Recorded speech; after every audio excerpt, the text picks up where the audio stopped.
As a freshman going into college, the portal is going to crush you. Relearning bad habits is really what I see here in the private sector. It allows us to work with any athlete, any sport. It's very different. You're not going to mimic what we do here ever at another facility, and that is 100% the truth. And that's what separates us from every place here in town or the next town over.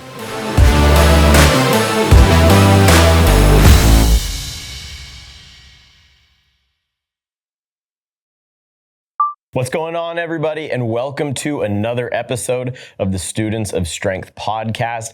I am your host, Coach Vinny Pelillo, and I am happy to bring you episode number 8. Now, I brought my notes for this one. You know, I can't miss a beat when I'm reading off of these cards. Episode 8, again, I just want to thank you guys for listening. The amount of views and just feedback that we've been getting from this podcast is huge. The whole goal of this has been to really just shine a light on the small town that we are all living in here, Tracy, California. It's where I grew up in, where I played all of my sports, where I went to school here. It's where our business is, and shining a light on small town strength and conditioning, the different coaches, the different athletes, and the people that you're going to get to see in coming episodes. So again, if you're just tuning in, thank you for joining the Students of Strength podcast. I am your host, Vinny Pelillo, and this is episode 8, and this episode is titled 10 Things I've Learned in 2025 as a Strength Coach. Now, I'm a strength coach. This is my 20th year doing this, and I've been running a strength and conditioning facility here in California for the last 7 years.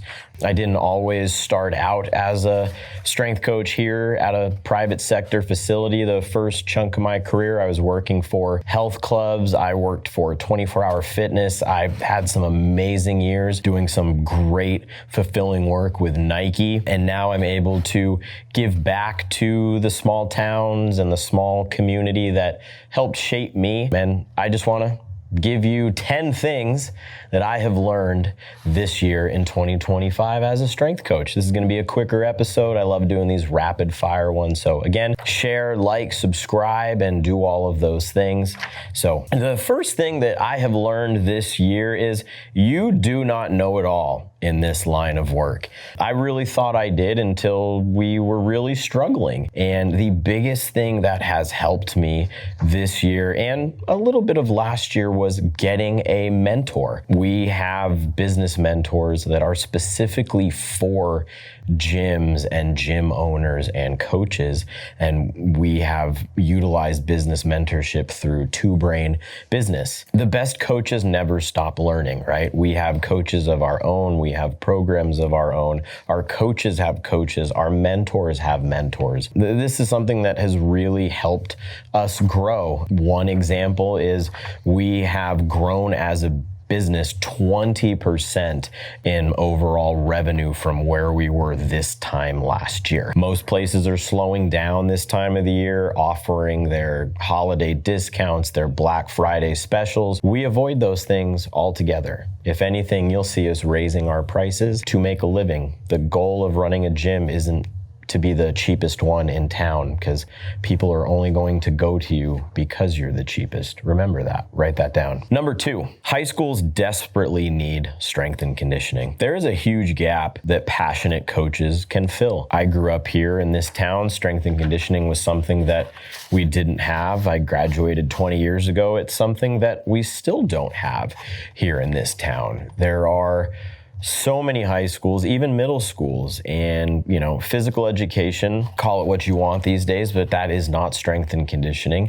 Schools have weight rooms, but they're not being utilized. Sport coaches are not strength coaches. You know, sport coaches design lineups and practice plans and game plans, and they implement practice plans. Strength and conditioning coaches are doing all of the other things, getting your athletes strong, fast, mobile, powerful, how we view warm-ups, how we view speed training, what happens when an athlete gets hurt. You know, there's a reason why when you get to the collegiate level, you have your sport coaches, then you have your strength and conditioning coaches, you have your athletic trainers. It's not one guy trying to figure it out, because that's the way that it's always been done.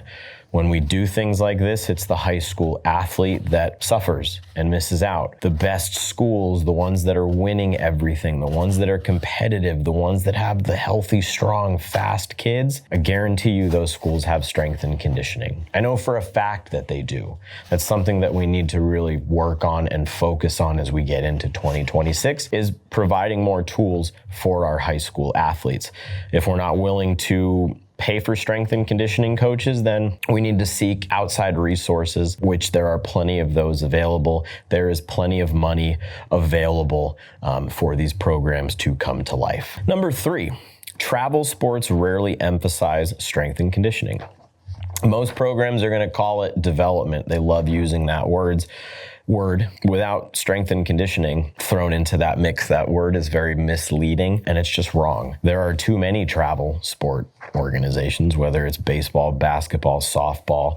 Nobody is doing strength and conditioning. The yellow ladders, the stuff that you can just buy on Amazon and Walmart and look up on YouTube, that is not strength and conditioning. It's not a structured program. It's not personalized. It's not individualized to those children. We're not taking into consideration the time of the year, the level of experience that they have within the strength and conditioning scope.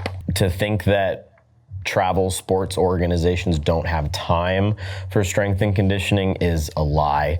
If there's times for all the practices and the tournaments and showcases that you go to, there needs to be time for the strength and conditioning. At the highest levels that all these kids want to play at, it's there. So to tell them at the younger levels that they don't need it, again, it's just wrong and it's misleading, and we need to do better. As a coach who runs and operates a strength and conditioning facility, we try to do a great job with offering our resources to these teams and inviting them into our facilities. Most have a facility, right? But your facility is based upon training those athletes. So for instance, baseball. You have a facility that has batting cages and tunnels and pitching machines and all of that. You do not have squat racks and kettlebells and dumbbells and med balls and that structure. So you need a coach and a specialist to handle those things. Mom and dad, you are not strength coaches. Remember, you are parents. There's a reason why I do what I do, and I send those kids back home to you at the end of the night so you can be mom and dad and you can go over what your kids did with the strength coach. You need it. Stop thinking that you don't. Number 4, the transfer portal has made college opportunities tougher than ever. The landscape of college sports has completely changed. Just like youth sports, there is no loyalty, right? Kids are jumping from one team to the next, and it's probably because of their toxic parents. That's another thing that I'll get to. So there's no loyalty in college. In college, you're also able to make money now. So kids are jumping from one program to the next. It doesn't even matter if you're on a winning program.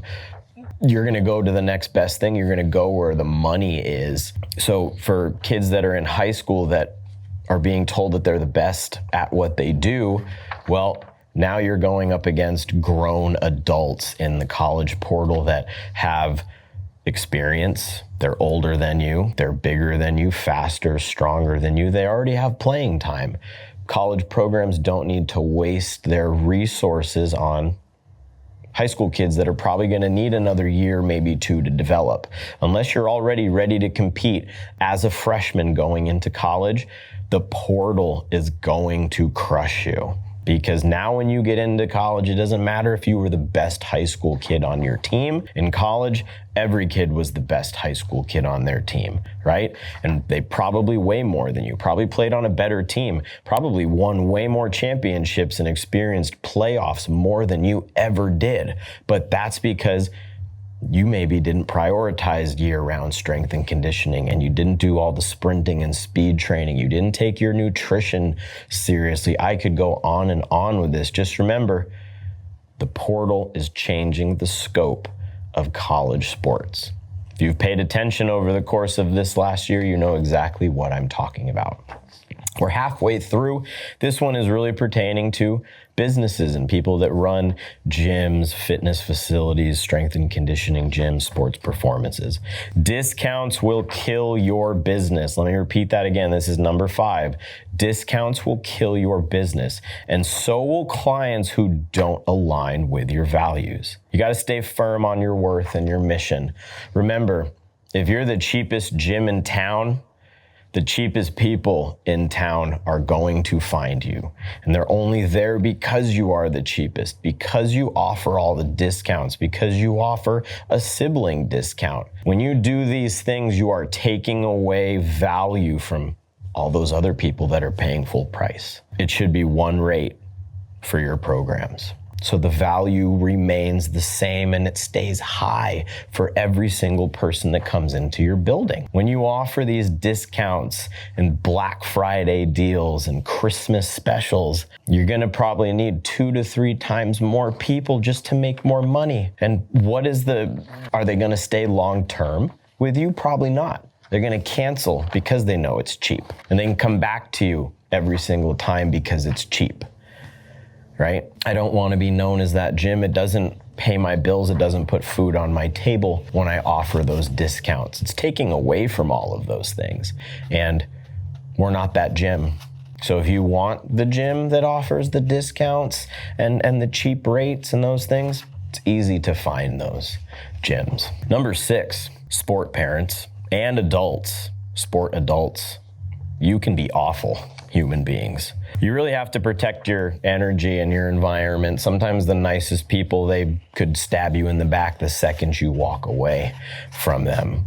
Be careful what you share, who you share with. I've seen enough and been to enough games and watched practices, and I've read the mean, awful things that parents do and say, right? And it's just gross because 9 out of the 10 times their kids aren't that bad. Maybe they are, but it's just horrible. I never dealt with that. My parents were never like that.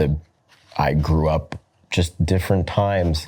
It was parents were parents. Parents weren't coaches and umpires and just full of critiques. And you just make it really awful for everybody else that's out there trying to enjoy themselves. You're probably just as toxic on social media, the poor me, the sense of entitlement. It's just something that you need to do better with in 2026. You folks know who I'm talking to. Number 7, we're almost done with this. Thank you for sticking around. Number 7, on the 10 things I've learned in 2025 as a strength coach, running a strength and conditioning gym in California. Sending kids to work out on their own will never compare to sending your kids to actually receive coaching. They're 2 different things. Working out and training are 2 very completely different things. People that work out have no plan.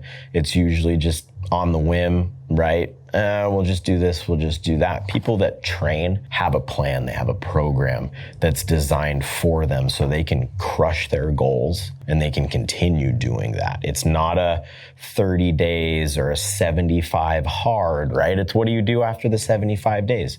You're gonna go back to all the shit that you were doing, right? Sending your kids to work out at Planet Fitness or whatever gym is viral in town, it never will compare to sending your kids to working out and training with me. Actually having a program in their hand put together for them, specifically for their goals, their body, right? How they move specifically. We're addressing how they warm up, what days they sprint and do power training, right? Most gyms don't let you throw things, or where are you going to sprint at Planet Fitness? We've got turf, we've got 100 yards worth of outdoor space. It's very different. You're not gonna mimic what we do here ever at another facility, and that is 100% the truth. And that's what separates us from every place here in town or the next town over. You have to really value where you're sending your kids to actually train and get better. Because again, this is bigger than sports. I could care less how many wins your kid has, because what I teach your child goes beyond any sport they're ever gonna play. We got 3 big ones left here, guys. Number 8, sport coaches are not strength coaches, and it shows. There's a reason why my field of expertise exists. It's so we can work cohesively and find that balance with sport coaches. What do you need from your athletes? What do they need to focus on this year? What are all of those other teams? What do they have that we don't have? Why do they constantly win? Why are they always producing the best athletes, right? If we look at what we're doing at the high school level, a sport can start. There's going to be the conditioning period where we're getting kids in shape. You're going to make your rosters. You're going to cut kids, and they're going to go to practice, right? They might be doing some half-ass warm-ups. They might be doing some sprints.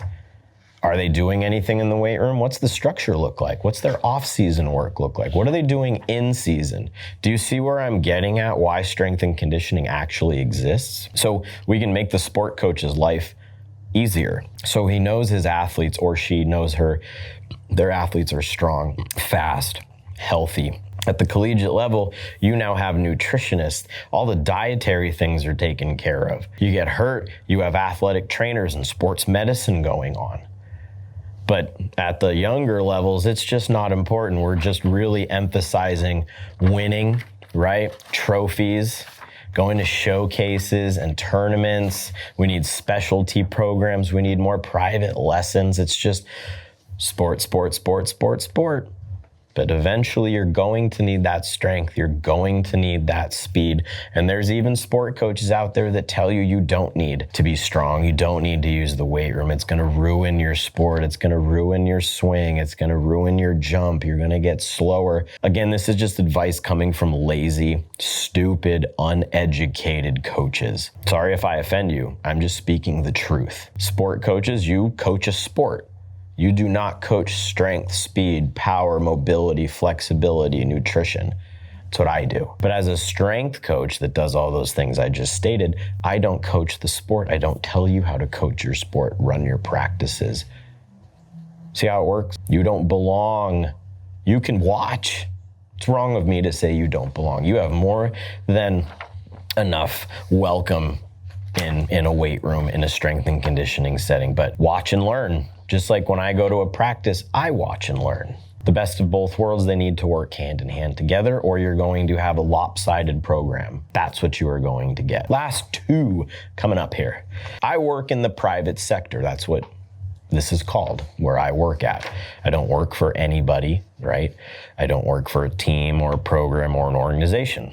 So the private sector is thriving and will keep growing in 2026. Opportunity is everywhere for those willing to work. You know, when you're working in a sports setting at a college or a professional team, semi-professional team, it could be 60 to 80 hours a week.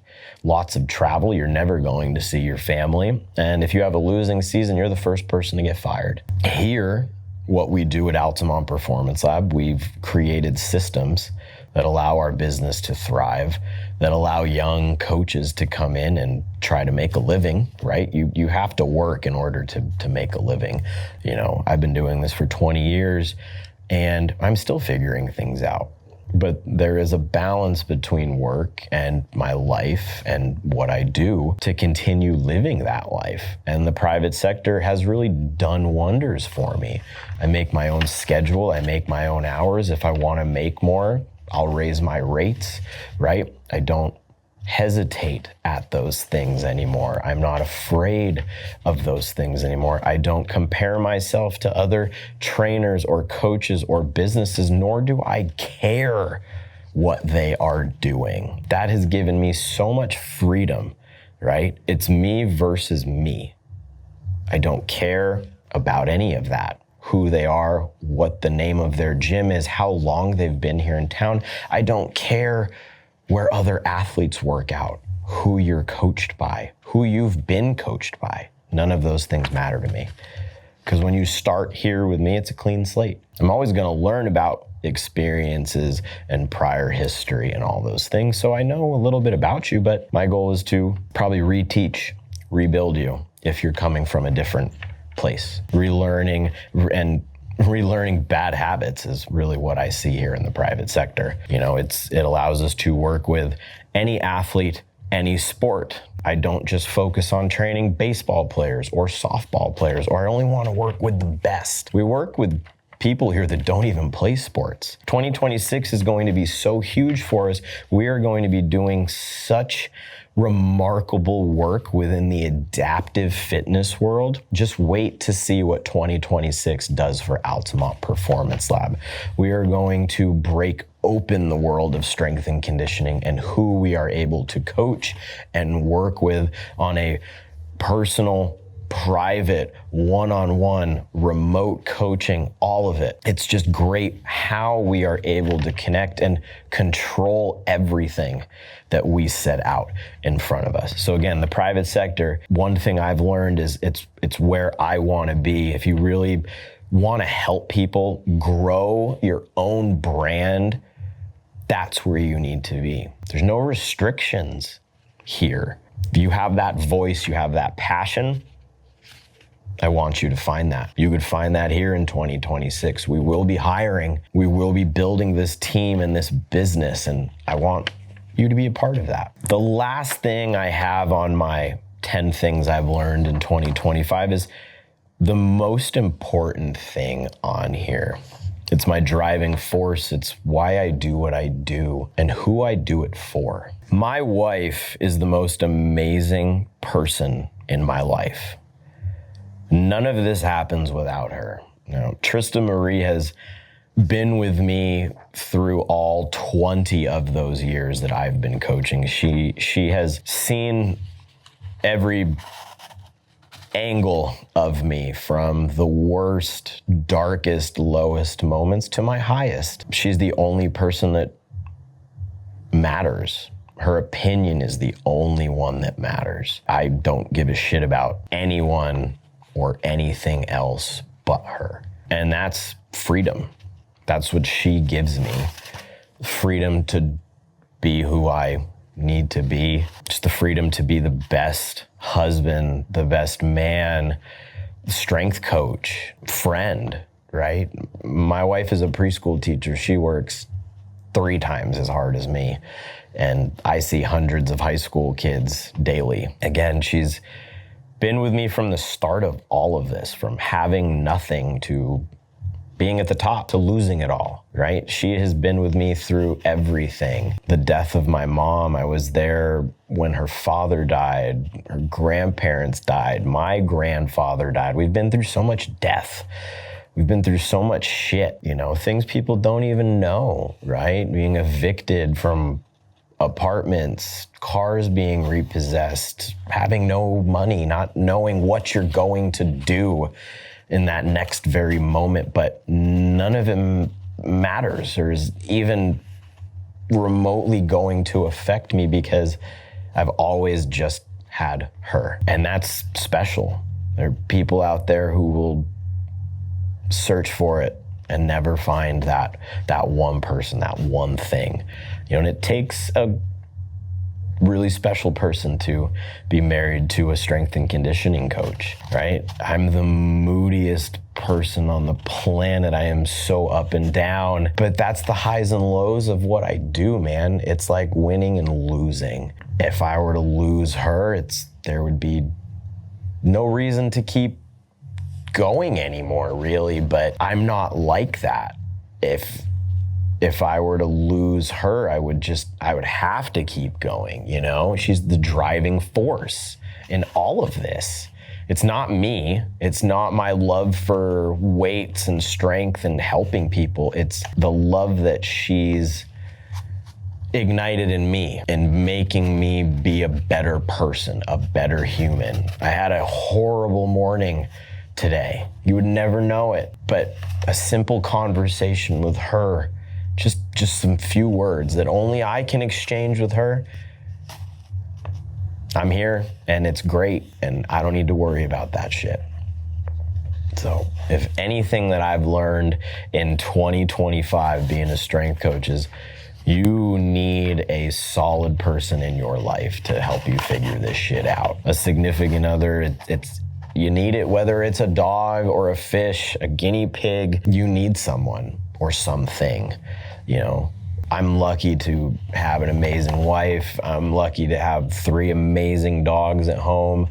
I'm lucky to have an amazing staff of strength coaches that work alongside of me in Mason and Morgana. I'm lucky to have amazing people like Chris and Alexis in my life that have provided me a business to run that provides a life for me and Trista.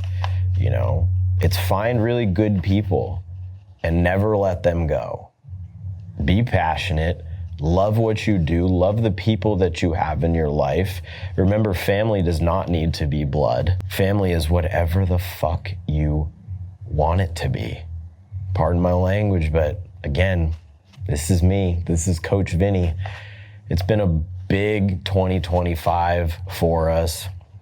It's going to be even bigger in 2026. We still have a couple more episodes left. You can look out for episode 9 and episode 10 to close out year 1, season 1 of the Students of Strength podcast. You're going to get to finally see that amazing wife of mine, Trista Marie, that I talk about a lot. She is going to be the guest on one of these upcoming final 2 episodes. And then I've got a really awesome guest lined up to close everything out. A literal hometown hero, local guy that everybody knows that has just such an amazing, amazing story.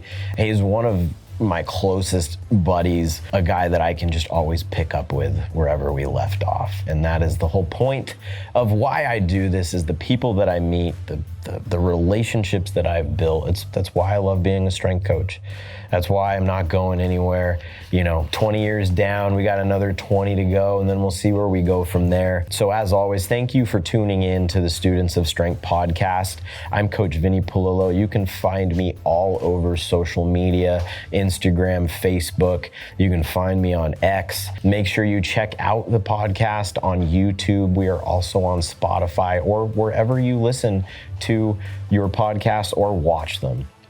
Thank you for tuning in, and we just hope to keep kicking butt in the strength and conditioning world going into 2026. This is Coach Vinny, and I'm signing off. And keep being strong, guys. Students of Strength, signing out.